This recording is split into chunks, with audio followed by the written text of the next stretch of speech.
আমরা পানি নামে কি খাইতেছি কোনো সময় খেয়াল করি না।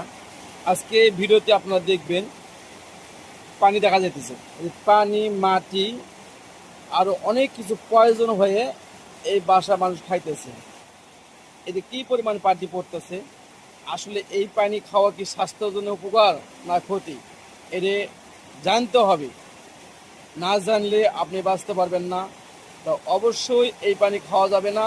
এটা প্রয়োজন হয়ে গেছে পানি, এই যে ময়লা আবর্জনা যা সব দেখা যাইতেছে, এই ধরনের পানি খাওয়া যাবে না। এই ভিডিওটি এর আগেও করেছিলাম, এখনো পরিবর্তন আসে নাই। যে পরিমাণ বৃষ্টি হইতেছে, পানি ময়লা সব একসাথে যাইতেছে। তা আমরা সবাই সতর্কতা থাকবো এবং যে বাসা বাড়িতে থাকবো, আমরা কোন ধরনের পানি খাইতেছি অবশ্যই দেখে শুনে খাবো, এবং মাসে একবার হলেও ট্যাঙ্কিতে আমরা তদারকি করবো। সবাই ভালো থাকবেন।